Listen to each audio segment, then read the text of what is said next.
Musk దక్షిణాఫ్రికాలోని ప్రెటోరియాలో జన్మించారు. తండ్రి error ఒక ఇంజనీర్, తల్లి మే కెనడాకు చెందిన మోడల్. మస్క్ చిన్నప్పటినుంచి పుస్తకాల పురుగు. బయటివారితో ఎలా ఉండాలో అంతగా తెలియదు. దీంతో తోటి విద్యార్థుల వేధింపులకు తొలి లక్ష్యంగా మారేవాడు. ఒకసారి తోటి విద్యార్థులు అతన్ని మేట్లమీద నుంచి తోసేసి తీవ్రంగా కొట్టారు. దీంతో మస్క్ ఆస్పత్రిలో చేరి చికిత్స పొందాడు. ఆ గాయాల కారణంగా ఇప్పటికీ ఊపిరి సరిగా పీల్చుకోలేడు. 1980లో మస్క్ తల్లిదండ్రులు విడిపోయారు. అయితే మస్క్ మాత్రం తండ్రి వద్దనే ఉన్నాడు. కాని తర్వాత కాలంలో అది సరైన నిర్ణయం కాదని ఆయనే స్వయంగా తెలిపాడు. పెద్దయ్యాక తండ్రితో తెగ తెంపులు చేసుకున్నాడు. తొలి విజయం మస్క్ 12 ఏళ్ల వయస్సులో బ్లాస్టర్ అనే వీడియో గేమ్ను తయారు చేశాడు.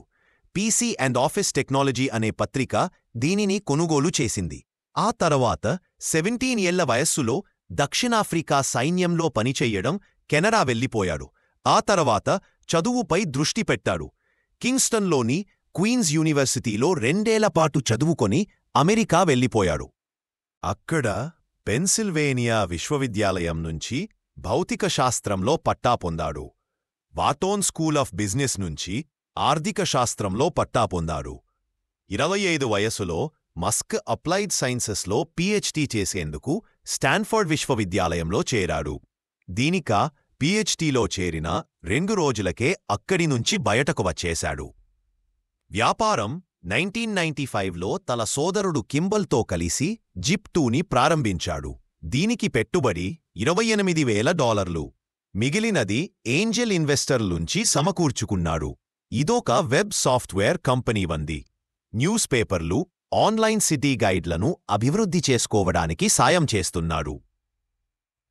ఆ తర్వాత ఈ కంపెనీని కాంపాక్ $47 మిలియన్ నగదు, $37 మిలియన్ వాటాలను ఇచ్చి కొనుగోలు చేసింది. మస్క్ వాటా కింద $22 మిలియన్ వచ్చాయి. చిన్న వయసులోనే అది భారీ విజయం. అయితే వ్యాపారిగా అక్కడితో ఆగలేదు. $10 మిలియన్ ఎక్స్కామ్ అనే ఆన్లైన్ బ్యాంకింగ్ సర్వీస్ కంపెనీని ప్రారంభించాడు. వ్యాపారంలో రాటుదేలిన మస్క్ దీనిని పేమెంట్ గేట్వే పేపాల్కు అమ్మేశాడు. ఒప్పందంలో భాగంగా పేపాల్ సీఈఓగా పనిచేశాడు. తర్వాత పేపాల్ను ఈబే కొనుగోలు చేసింది. అప్పటికే పేపాల్లో అత్యధిక వాటాదారైన మస్క్కు $45 మిలియన్ అందాయి. అంతరిక్ష ప్రయోగాలు పేపాల్ విక్రయానికి ఏడాది ముందు 2001 ఎలన్ మస్క్ ఓ కీలక ప్రాజెక్టుకు ప్రాణం పోశాడు. అందే మార్స్ ఓయాసిస్. అంగారకుడి మానవ జీవనాన్ని సుసాధ్యం చేయడానికి అవసరమైన గ్రీన్హౌస్ నిర్మాణానికి ఉద్దేశించిన ప్రాజెక్టు అది. అంగారకుడి పైకి వెళ్లాలంటే రాకెట్లు అవసరం. రష్యాలో ఖండాంతర క్షిపణులను కొనుగోలు చేయాలని భావించాడు. మాస్కో వెళ్లాడు. కాని అక్కడ మస్క్కు తీవ్ర అవమానము ఎదురైంది. ఒక్క రాకెట్ను $8 మిలియన్ విక్రయిస్తామని రష్యా ఆయుధ వ్యాపారులు తెలిపారు. అది ఎక్కువ మొత్తమని మస్క్ అభిప్రాయపడ్డాడు. అయితే ఆయన మనస్సులో ఒకే ఆలోచన, ఎలాగైనా అంగారకుడిని చేరుకోవాలి. రాకెట్లను అత్యంత చౌకగా తయారు చేస్తే తప్ప ఇది సాధ్యం కాదని అర్థం చేసుకున్నాడు. స్పేస్ ఎక్స్ రాకెట్ ముడి పదార్థాలకు అయ్యే ఖర్చుల్ని లెక్కలు వేసుకున్న మస్క్కు ఓ విషయం అర్థమైంది. మార్కెట్లో ఉన్న రాకెట్ల తయారీ అత్యంత చౌకైన విషయం. మార్కెట్ ధరలో 3% ధరకే రాకెట్ని తయారు చేయవచ్చని భావించాడు. దీంతో తన సొంత డబ్బు $100 మిలియన్ పెట్టుబడి పెట్టి 2002 మే నెలలో స్పేస్ ఎక్స్ని ప్రారంభించాడు. దీనికి నాసా ఆర్థిక సాయం అందజేసింది. ఇక్కడ తొలుత వైఫల్యాలు వెక్కిరించాయి. 2006లో స్పేస్ ఎక్స్ తొలి రాకెట్ని ప్రయోగించింది. 300 సెకండ్లలోనే అది పేలిపోయింది. 2007లో చేసిన ప్రయోగాలు కూడా విఫలం కావడంతో మస్క్ ఆందోళనకు లోనయ్యాడు. స్పేస్ ఎక్స్ దివాలా తీయడం ఖాయమని పెట్టుబడిదారులు భావించారు. వారి వద్ద ఇంకా ఒక్క ప్రయోగానికే డబ్బు ఉంది. ఈ ప్రయోగం ఆయన జీవితాన్ని మార్చేసింది. 2008 సెప్టెంబర్లో ప్రయోగించిన ఫాల్కన్ 1 రాకెట్ విజయవంతంగా భూకక్షలోకి చేరింది.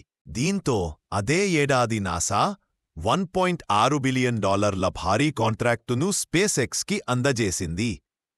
ఈ కాంట్రాక్టు ప్రకారం అంతర్జాతీయ అంతరిక్ష కేంద్రానికి అవసరమైన సామగ్రిని తరలించాలి. స్పేస్ ఎక్స్ ప్రయోగాలు చేస్తోంది. 22 డిసెంబర్ 1900 పునర్వినియోగానికి అవకాశం ఉన్న రాకెట్ను ప్రయోగించింది. ఈ రాకెట్ విజయవంతంగా మళ్లీ భూకక్షలో నుంచి లాంచింగ్ ప్యాడ్ పైకి వచ్చింది. మానవ చరిత్రలో ఈ విధమైన ప్రయోగం విజయవంతం కావడం ఇదే తొలిసారి. ప్రైవేటు రంగంలో అతిపెద్ద రాకెట్ ఇంజిన్ల తయారీ సంస్థగా స్పేస్ ఎక్స్ అవతరించింది. తాజాగా బుధవారం ప్రయోగించిన ఫాల్కన్ హెవీ ప్రపంచలోనే అత్యంత శక్తివంతమైన రాకెట్. ఈ రాకెట్ ద్వారా ఒక కారును అంతరిక్షంలో ప్రవేశపెట్టారు. దీనికి వినియోగించిన కారు టెస్లా సంస్థది. టెస్లా కూడా మస్క్ ఆలోచనల్లో నుంచి పుట్టిన సంస్థే. టెస్లా కార్ల సంస్థ మస్కే మానసపుత్రికల్లో టెస్లా ఒకటి. 2002లో స్పేస్ ఎక్స్ని ప్రారంభించిన తర్వాత 2003లో టెస్లాకు జీవం పోశాడు. రాకెట్ల వ్యయాన్ని తగ్గించాలనుకున్న మస్కే కార్ల వ్యయాన్ని ఎందుకు తగ్గించకూడదు అని భావించాడు. ఈ ఆలోచన ప్రతిరూపమే టెస్లా. ఈ కంపెనీ విద్యుత్తు కార్లను అభివృద్ధి చేసింది. ఈ కంపెనీ తొలి కారు రోడ్స్టర్. అత్యంత వేగంగా దూసుకుపోయే ఈ కారు చాలా ఖరీదైంది. దీని లాంచింగ్ ఆలస్యమైంది. ఫలితంగా 2008లో కంపెనీ ఆర్థిక ఒడదొడుకులను ఎదుర్కొంది. ఎంతగా అంటే కంపెనీ మూతపడే స్థితికి వచ్చింది. తనకు ఉన్నది మొత్తం టెస్లాలో పెట్టుబడిగా పెట్టాడు. ఆ తర్వాత రోడ్స్టర్ను మార్కెట్లోకి విడుదల చేశాడు. అది భారీ విజయం సాధించింది. ఆ తర్వాత కంపెనీ వెనుదిరిగి చూసుకోలేదు. టెస్లా మోడల్ 3 కారును $30,000కు అందజేస్తామని ప్రకటించింది. దీనికి రోజుకు 800 బుకింగ్లు చొప్పున వచ్చాయి. 2017 నుంచి ఈ కారు మార్కెట్లో అందుబాటులోకి వచ్చింది. ఇదొక భారీ విజయం. ఇవే కాక solar city, hyper loop, open AI, Neuralink, the boring company వంటి ప్రతిష్ఠాత్మక సంస్థలు మస్క్ ఆలోచనల నుంచి పుట్టినవే. వ్యక్తిగత జీవితము మస్క్ క్వీన్స్ విశ్వవిద్యాలయంలో చదివేటప్పుడు జస్టిన్ విల్సన్తో పరిచయం ప్రేమగా మారింది. తర్వాత ఆమెనే పెళ్లి చేసుకున్నాడు. వీరికి 5 పిల్లలు. వీరిలో కవలలు, టెప్లెట్లు ఉండటం విశేషం. స్పేస్ ఎక్స్ ప్రాజెక్టు ప్రారంభ సమయంలో పెద్ద కుమారుడు కన్నుమూయడం మస్క్ను కలిచివేసింది. 2008లో జస్టిన్ నుంచి విడిపోయాడు. టోస్కా మస్క్ ఎలోన్ సోదరి. ఆమె మస్క్ ఎంటర్టైన్మెంట్ సంస్థకు వ్యవస్థాపకురాలు. మళ్ళీ 2016లో విడిపోవడం జరిగింది. మస్క్ 2016లో అమెరికన్ నటి అంబర్ హర్డ్తో డేటింగ్ ప్రారంభించాడు. కాని వారు 1 సంవత్సరం తరువాత విడిపోయారు. మే 7, 2015న మస్క్ గ్రిమ్స్తో డేటింగ్ ప్రారంభించాడు. గ్రిమ్స్ మే 4 వారంలో 2020 జన్మనిచ్చింది. మస్క్ అతనికి XAA-12 అని పేరు పెట్టాడు.